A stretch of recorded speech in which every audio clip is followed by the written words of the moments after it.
எந்த ஒரு மிகப்பெரிய விஷயமா இருந்தாலும் அதோட ஆணிவேர்ல இருந்து ஆரம்பிக்கிறது தான் அழகு. அப்போ இந்த கலிங்க வஸ்தாதுன்னு இவங்க வந்து இந்த பரம்பரைக்கு சொல்லுவாங்க.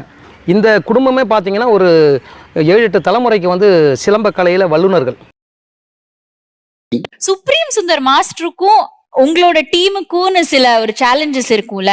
இவர் வந்து இப்படி காட்டணும், இந்த ஃபைட்டர்ஸ் வந்து இப்படி பண்ணும், எல்லாம் ஒரு போட்டோ ஒரு சீக்வன்ஸ் நம்ம எடுக்கும்போது சேலஞ்சஸ்னு ஸ்ட்ரகிள்ஸ்னு இருக்கும்ல. ஸோ எந்த மாதிரியான சேலஞ்சஸ் இருந்தது படம் ஃபைட் சீக்வன்சஸ் கோரியோகிராஃப் பண்ணும் போதும்? National award winning actor, national award winning stunt master ஐயப்பனும் கோஷிக்கும் கங்குவால, அண்ட் ஆல்சோ சிவா சாருக்கு சூர்யா சாரோட அசோசியேஷன் இது ஃபர்ஸ்ட் டைம், உங்களுக்கு சூர்யா சாரோட அசோசியேஷன் இது ஃபர்ஸ்ட் டைம்.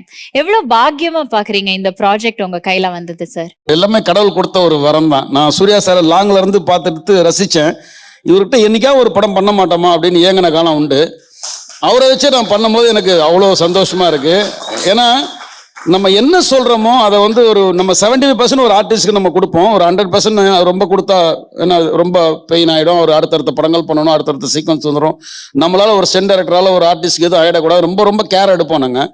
ஆனால் சூர்யா சாரை பொறுத்த வரைக்கும் அப்படி இல்லை. நீங்கள் என்ன வேணும் சொல்லுங்க, நான் பண்ணுறேன்னு சொல்லிட்டு ஒரு வாக்குறுதி கொடுப்பாரு. அதை வந்து நாங்கள் நினைக்கிறதோட ஒரு 25% எக்ஸ்ட்ரா 100% செஞ்சிடும். 75 நான் நினச்சா 100% எங்களுக்கு ஒர்க் பண்ணி கொடுப்பாரு. ஸோ அது மறுக்க முடியாத உண்மை. இண்டஸ்ட்ரியில் எந்த மாஸ்டர் இருந்தாலும் வந்து எல்லாரும் சொல்லுவாங்க. நான் ஒருத்தரே இல்லை, எந்த மாஸ்டர் ஒர்க் பண்ணாலும் ப்ரௌட் ஆஃப் அவர்கிட்ட ஒர்க் பண்ணுறது ரொம்ப சந்தோஷம் எங்களுக்கு. ரைட். ஃபர்ஸ்ட் டே வந்து சூர்யா சாரை வந்து நான் வந்து இன்னைக்கு ஸ்டண்ட் வந்து கற்றுக் கொடுக்க போறேன் சாருக்கு அப்படிங்கிற ஒரு எக்ஸைட்மெண்ட்டை தாண்டி ஒரு விஷயம் அங்கே நடந்திருக்கும் இல்லையா? இந்த ஃபர்ஸ்ட் டே எக்ஸ்பீரியன்ஸ் எப்படி இருந்தது கங்குவா செட்ல? ஃபர்ஸ்ட் டைம் அவரை மீட் பண்ணும்போது ஃபர்ஸ்ட் யூத் அண்ட் கெட்டப் தான். ஒரு இன்ட்ரோ ஃபைட் தான், அதுவும் ஆக்ஷனும் இன்ட்ரோ தான் இருந்துச்சு. ஃபர்ஸ்ட் டே ஷூட்டிங்கே ஒரு இன்ட்ரடக்ஷனே ஒரு ஆக்ஷன் தான். அப்போ வந்து பயங்கர எக்ஸைட்டேஷன். எடுத்தோன்னே ஒரு சீனின்னு போனாங்கன்னா நம்ம அப்படியே கூட ட்ராவல் பண்ணி ஒரு ஆக்ஷன் போகலாமே. எடுத்தோன்னே ஃபர்ஸ்ட் டேவே ஆக்ஷன் சொல்லிட்டாங்களே, உள்ளே போனோம். அதுக்கான செட்டப்லாம் ரெடி பண்ணுவோம். அதுக்கு ஒரு வாரத்துக்கு முன்னாடி பேசணும். ஸோ சூர்யா சார் அன்றைக்கி தான் மீட் பண்ணேன்.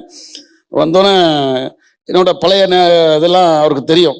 என்னோட அண்ணன் அவருக்கு என்னோட அண்ணன் கூட நல்ல பழக்கமானவர், என்னோட மாசு பாண்டி மாசு கூட பழக்கமானவர். அங்கெல்லாம் பார்த்து வியந்த ஒரு நடிகர். அவர்கிட்ட நான் போய் ஸ்டார்ட் கேமரா ஆக்ஷன் சொல்ல போறேன்னு நான் ரொம்ப இதாக இருந்தேன். கூப்பிட்டாரு, மாஸ்டர் நீங்கள் எங்கே இருந்தீங்க, இவ்வளோ நாள் உங்களை மீட் பண்ணவே இல்லையா? நான் என்னாரு, சார் நான் தமிழில் ஒரு 120 படங்கள் பண்ணிட்டேன். அப்புறம் மலையாளம் கூப்பிட்டாங்க, மலையாளத்தில் போய் இன்னைக்கு நேஷனல் அவார்டெல்லாம் வாங்கிட்டு திருப்பி வந்துட்டேன் சார். இப்போ ஐயப்பனும் கோஷின்னு ஒரு படம் அதுக்கப்புறம் வாங்கினதுக்கப்புறம் இப்போ ஹிந்திக்கு பண்ணிட்டு இருக்கேன். அதுக்கப்புறம் இந்த ஒரு வாய்ப்பு எனக்கு கொடுத்தாங்க சார். சூப்பர் மாஸ்டர், உங்களை மீட் பண்ணவங்க ஃபர்ஸ்ட் டைம் நீங்கள் வந்து அப்படி என்ன ஃபீல் பண்ணாதீங்க. எப்பயும் போல் நீங்கள் ஒரு சாதாரண ஒரு ஆர்டிஸ்ட் வேலை வாங்கினா எப்படி வேலை வாங்குவீங்க அந்த மாதிரி என்ன ட்ரீட் பண்ணுங்க, அப்படியே நம்ம ஒர்க் பண்ணுவோம்னாரு. கடைசி பேக்கப் ஆகும்போது அப்படி தான் ஒர்க் பண்ணார். என்னோட ஒரிஜினல் பேர் வந்து சோமசுந்தரம். எங்கள் தாத்தா பேர் ஸ்டெண்ட் சோமு. அவர் 69 இறக்குறாரு, 70 நான் பிறக்கிறேன். ஸோ அவர் பேரை எனக்கு வச்சு சோமசுந்தரம் வச்சாச்சு. அப்போ எம்ஜிஆருக்கு அவர் தான் குருநாதர். ஸ்டண்ட் சோம எம்ஜிஆருடைய குரு என்றே சொல்லலாம். எம்ஜிஆர் பல திரைப்படங்களில் ஸ்டண்ட் காட்சிகளில் மிகச்சிறப்பாக நடித்தார் என்றால் அதற்கு ரொம்ப முக்கியமான காரணம் ஸ்டண்ட் சோமு. அவர்கிட்ட தான் சண்டை பயிற்சியை பெற்றார் எம்ஜிஆர். பல திரைப்படங்களில் ஸ்டண்ட் இயக்குநராக பணியாற்றியுள்ள சோமு ஒரு நல்ல நடிகரும் கூட. எம்ஜிஆர் சிவாஜி ஆகிய இருவருடன் இணைந்து பல திரைப்படங்களிலே அவர் நடித்தும் இருக்கிறார். எங்க தாத்தாவுக்கு 2 தார, மூத்த தாரத்து பையன் ஸ்டண்ட் சோமு, அவர் பெரிய ஸ்டண்ட் மாஸ்டர். என்னோட சித்தப்பா மாடக்குளம் ரவின்னு சொல்லிட்டு, அவரை மறக்கவே கூடாது. அவரோட வாரிசா தான் நான் சேரலான்னு முதல்ல ட்ரை பண்ணேன். யூனியன்ல இருந்து ஒரு வாரிசு தான் சேர்ப்பாங்க. அப்போ சித்தப்பாட்ட போய் டெய்லி நிற்பேன் நான், இந்த மாதிரி சினிமாவில் சேர்றேன் சித்தப்பான்னு. இப்போ வாரிசா எழுதி கொடுக்குறேன்னு சொல்லிட்டு இருக்கிற நேரத்தில் 2வது வாரிசு ஒரு வாய்ப்பு எனக்கு கிடைச்சது, நான் சேர்ந்துட்டேன்.